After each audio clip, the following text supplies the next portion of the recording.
So we are here at the original ice hotel right outside of Kiruna, Sweden, and this one was built in 1989 and paved the way for all other ice hotels in the world. And so we're going to be comparing this one with the one we went to in Rovaniemi last year.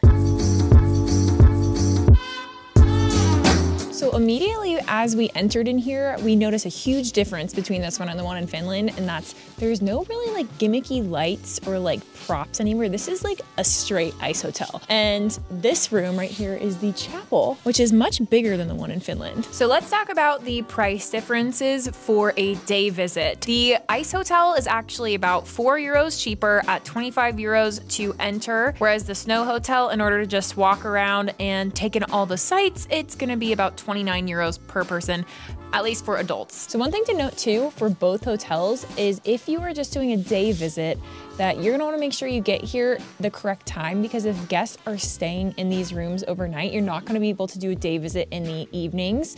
So make sure to plan accordingly. We got here around 11, 12 o'clock in the afternoon, so we're able to come into all these deluxe rooms. But if you're not staying as a guest in the hotel, make sure you time it properly. With the Arctic SnowHotel in Rovaniemi, you actually can pre-book your tickets, which is nice, whereas at the one in Kiruna, you actually can only buy tickets on site instead of online in advance. So if you're a person that likes to pre-plan and get all your tickets in advance, sorry, that's not gonna happen for the ice hotel. Now, when it comes to actually comparing the room prices, they do vary based on what type of room you're getting. So some rooms at the snow hotel might be cheaper than rooms at the ice hotel. It really just comes down to preference, but they're about in the same price range for like your standard hotel room. The fancier, like nicer done art rooms are definitely gonna be more pricey. All right, so if you guys are looking to stay at this one that is in Sweden compared to the one that was in Rovaniemi, Finland, it can be as cheap as $64 all the way up to like $134 a night. It really depends on what kind of suites you guys are staying in. There's some that you can get that are just plain basic suites, and those are gonna be in the seasonal room, compared to they have an entire separate ice hotel, which is called their 365 ice hotel. You can do that at any time of the year, which is really cool. And in that one, you can actually book full villas where you have like a personal sauna and a bath inside. So at both hotels, they do themed rooms. At the last one that we actually slept overnight in Finland at the Snow Hotel, there's like regular rooms that you just sleep in that have like some engravings on the wall, but nothing special. All right, this one's our room. Haven't seen it yet, so let's see what we got. All right, room 98. Huh. It's a thumbprint, I think. What do you guys think? What is this, I don't Chi? know. An abstract aurora, a thumbprint, a hurricane. I feel like you're going for like cyclone personally. And then there's like the deluxe like artist suites. And this is an example of one of those here in Kiruna's ice hotel. So we're gonna go around the rooms and kind of take a look at all of the different art. Each one is super unique. It's created by a different artist, and it will have all the information about the artist outside of the room, which is cool. It's just like the Polar Express.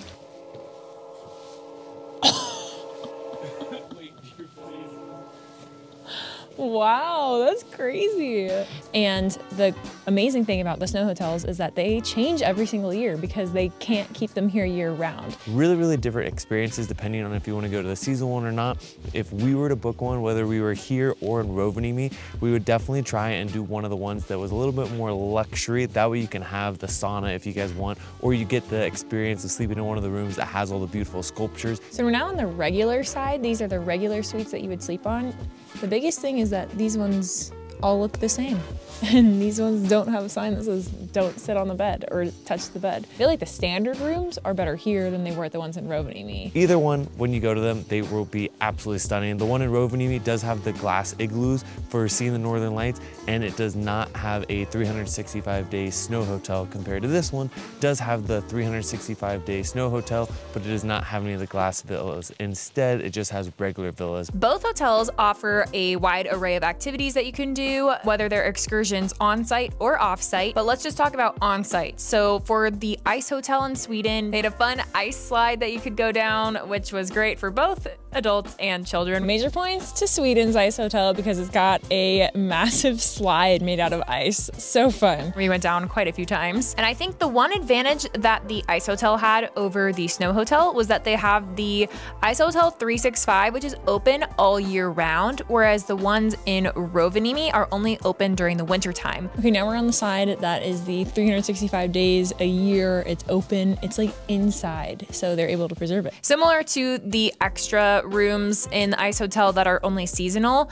I thought that since you can visit the ice hotel year round and still be able to go in all the rooms and stuff, that's definitely a plus side if you're visiting, you know, outside of the winter season. Whoa, my goodness. Oh my gosh. That's different, that's for sure. Wow. This is the R-rated. Wow. We personally loved our time at the Rovaniemi SnowHotel because we were able to do the 5 Senses of Ice package, and that had some really cool things that the other hotel didn't have, like ice fishing, ice sauna, and like a snow sauna, which we have not experienced anywhere else. And also just like the ice bar and restaurant. When we're talking about the restaurants, they both have restaurants on site, but the SnowHotel in Rovaniemi had an actual restaurant where you were sitting on ice, your plates are made out of ice, your food came out on ice. It was the full ice experience, which you can request to do in Kiruna, but it's more of like an 8-course specialized meal versus an actual restaurant per se. Okay, so when you get a drink at the bar, the glasses are all made out of ice. So once you finish it, you get to throw it against the wall and break it. Oh, that was fun. That was a good one. Can't do that at a regular bar. When it came to clientele at both of the different properties, the ice hotel in Kiruna definitely felt like it was more suited towards families and young children, whereas the one in Rovaniemi felt like it was a lot better of a choice for couples. So just keep that in mind when you are visiting. If you want a lot more kid-friendly stuff, I'd probably go to the Sweden one, and if you want more couple-friendly romantic stuff, I would probably go to the one in Rovaniemi, Finland. Now let's talk about privacy. We personally thought when you were staying in Kiruna at the ice hotel, you had more privacy. Now, that was because of a few different reasons. Obviously, both them in the new constructed buildings. Every time that winter comes, they build these new snow hotels and ice hotels at both locations. They both have cloths. But besides that, in Kiruna, the 365 Snow Hotel has real doors. Like the other part of this hotel had the sliding little curtains, and that was the same way as the one in Rovaniemi. But the fact that you need like an actual hotel key to get in here is a little nicer, so people aren't like randomly just checking in on your room. So there's more privacy, a little bit more security compared to the ones that are at the Snow Hotel near Rovaniemi. Another thing is that in Rovaniemi, you do get these amazing glass igloos that you guys can stay in. They are the full 365-degree ones, so you can see out everywhere, which also means you can see into everyone's hotel rooms as well. We want to make sure that you guys know that going into it. The cabins in Kiruna comparatively have completely closed-in cabins, so that way no one can see into it. So we definitely think if you guys are trying to look for more privacy, we would recommend going to the Kiruna ones in Sweden. Another thing to mention is space. If you guys are traveling with more than 2 people, you definitely want to start thinking about that if you're all staying in the same hotel room. Either one, when you stay at in the Snow Hotel or Ice Hotel, the specific ones that you're going to be sleeping on beds surrounded by ice, both those rooms are going to be really small at both locations, so we'd only recommend maybe one night in either one and then staying the other times in the cabins or the glass igloos. The glass igloos are going to also be pretty small, and we would only recommend for couples comparatively to the ones in Kiruna. The cabins are a little bit bigger. You can definitely fit a whole family in there. The ones in Kiruna also have the ability where you can upgrade and you can stay in one of the ice rooms with a sauna and a shower and bath inside as well. So you have the opportunity to get even more space at the original ice hotel in Kiruna. All in all, if you guys are deciding between the both, it really comes down to what kind of environment you guys were looking for.